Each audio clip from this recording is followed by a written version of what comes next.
जय श्री राम दोस्तों, जय हिंदू राष्ट्र, जय हिंदू ग्रंथ। मैं एडवोकेट सचिन गुप्ता। आज मैं आपको कुछ इतनी प्यारी पंक्तियां हैं जिसके बारे में मैं आपको बताना चाहता हूं। संकल्प से सृष्टि की रचना होती है। तो जैसे कि कई विद्वानों के द्वारा यह कहा गया है कि संकल्प से सृष्टि की रचना होती है। संकल्प माना हमारे विचार, सृष्टि माना जिसको हम पाना चाहते हैं। तो क्या हम अपने विचारों के माध्यम द्वारा किसी भी चीज़ को पा सकते हैं? ये पंक्तियाँ सही हैं कि नहीं, इन पंक्तियों के पर एनालिसिस मैंने किया तो मैंने पाया कि ये पंक्तियाँ भगवद गीता में एक श्लोक के द्वारा ली गई हैं। जिस श्लोक को मैं आपको बताता हूँ। सात्वानुरूपा सर्वस्य श्रद्धा भवति भारत, श्रद्धामयोदयम पुरुषो यो यक्ष सा एव सहा।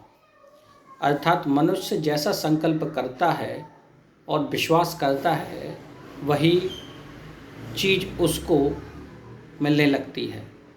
अर्थात मनुष्य का बिलीफ सिस्टम जितना स्ट्रांग होगा उसको वह चीज़ें बहुत ही आसानी से वह पा लेगा।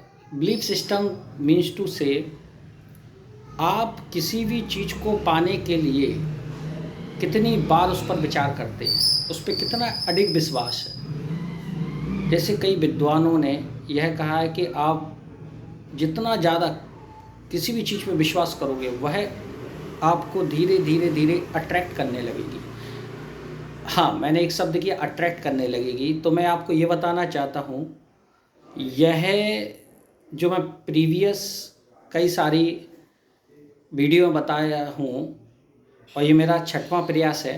जो ये भगवद गीता का जो मैंने आपको मंत्र उच्चारण करके बताया है, इससे एक विज्ञान का लॉ भी संबंधित है। साइंस का एक लॉ है, लॉ ऑफ अट्रैक्शन, और एक क्वांटम फील्ड थ्योरी जिसमें कहा गया है you change reality when you observe it without intention. तो मैं फिर से अपना वही प्रयास पुराना दोहराता हूँ कि साइंस का एक ये लॉ भी भगवद गीता से कहीं ना कहीं संबंध रखता है। इसका मतलब साइंस हमारी बाद में आई, भगवद गीता पहले आई, ये हम लोग मानते थे, जानते थे। बट साइंस में वही कुछ है जो पहले से भगवद गीता में दिया गया है।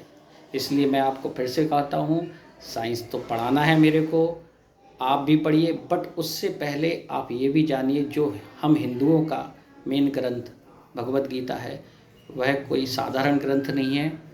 सोचिए, जिस ग्रंथ में आज वही सारी कुछ साइंस की चीज़ें मिल रही हैं जो हम फिजिक्स और केमिस्ट्री में पढ़ते हैं, तो इतने एंशियंट टाइम में वह सारी चीज़ें आ चुकी थी जो आज हम पढ़ रहे हैं। और मैं आपसे फिर से वही कहूँगा कि बच्चे, आप लोग साइंस तो ज़रूर पढ़ें, लेकिन साथ में भगवद गीता भी अध्ययन करें। और आप लोगों से भी, मेरा बच्चों के पेरेंट्स से भी निवेदन है कि उनको इन सब श्लोकों के बारे में बताएं, जिससे कि उन्हें अपने हिंदू होने का गर्व हो और उनके अंदर का जो एक कल्चर है, संस्कृति है, जो एक स्पिरिचुअलिटी से जुड़ने की एक उनके अंदर भी भावना आए। तो इसी के साथ मैं अपनी शिक्षा को विराम करता हूँ। धन्यवाद। जय श्री राम, जय हिंदू ग्रंथ, जय हिंदुस्तान।